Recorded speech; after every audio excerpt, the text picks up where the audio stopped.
ایک خوبصورت گاؤں میں ایک دکان تھی جہاں سلیم نام کا ایک دکاندار رہتا تھا۔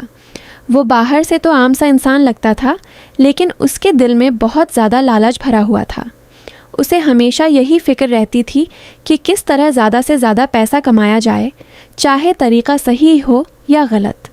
سلیم کی دکان پر ہر روز گاہک آتے تھے، سامان خریدتے تھے اور چلے جاتے تھے، لیکن سلیم ایک بہت ہی چالاک انسان تھا۔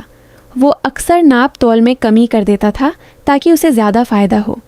گاہک سمجھ بھی نہ پاتے اور وہ خاموشی سے اپنا کام کرتا رہتا۔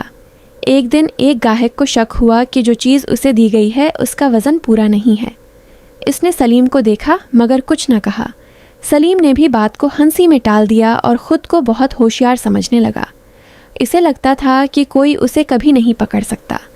رات کو جب دکان بند ہوتی تو سلیم اکیلا بیٹھ کر پیسے گنتا اور خوش ہوتا۔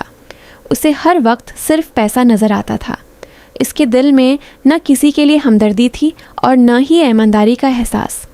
پھر ایک دن ایک بوڑھی غریب عورت اس کی دکان پر آئی۔ وہ بہت کمزور تھی، اس کے کپڑے پھٹے ہوئے تھے اور وہ مشکل سے چل رہی تھی۔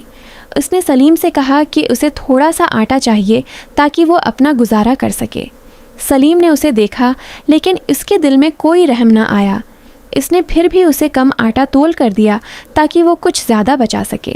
بوڑھی عورت نے آہستہ سے کہا کہ بیٹا بے ایمانی کا انجام اچھا نہیں ہوتا، لیکن سلیم نے اس کی بات کو نظر انداز کر دیا۔ کچھ دن گزرنے کے بعد سلیم نے لیکن فیصلہ سلیم نے کیا اس کہ وہ بات پر شہر سے ہنسی بڑا میں سامان ٹال دیا۔ خرید کر اپنا کاروبار بڑھائے گا۔ وہ بہت خوش تھا اور اسے لگ رہا تھا کہ اب وہ بہت بڑا آدمی بن جائے گا۔ اس نے سامان خریدا۔ سامان لینے گیا۔ یہ مسالے کتنے کے ہیں؟ 300 روپے کلو۔ 200 میں 2 کلو دے دو۔ ٹھیک ہے، لے لو۔ اور گاڑی میں لاد وہ دیا۔ بہت خوش تھا کہ اب وہ بڑا کاروبار کرے گا۔ ٹھیک ہے، جلدی کرو، سب کچھ ٹھیک سے لوڈ ہو رہا ہے۔ ہاں، اسی طرح ہم آج بڑا مال بھیجیں گے۔ لیکن راستے میں اچانک موسم بدل گیا۔ آسمان پر کالے بادل چھا گئے اور تیز ہوا چلنے لگی۔ کچھ ہی دیر میں شدید بارش شروع ہو گئی۔ بارش کی وجہ سے گاڑی خراب ہو گئی اور وہ راستے میں ہی رک گئی۔ سارا سامان بھی بھیگنے لگا اور خراب ہونے لگا۔ سلیم کچھ بھی نہ کر سکا اور بے بسی سے سب کچھ دیکھتا رہا۔ اسے بہت بڑا نقصان ہو گیا تھا۔ وہ زمین پر بیٹھ گیا اور سوچنے لگا کہ یہ سب کیسے ہو گیا۔ اسی لمحے اسے وہ بوڑھی عورت یاد آئی جس نے اسے نصیحت کی تھی کہ بے ایمانی کا انجام اچھا نہیں ہوتا۔ اب سلیم کو اپنی غلطی کا احساس ہو چکا تھا۔ اسے سمجھ آ گیا تھا کہ لالچ اور دھوکہ کبھی فائدہ نہیں دیتے، بلکہ آخر میں انسان کو نقصان ہی پہنچاتے ہیں۔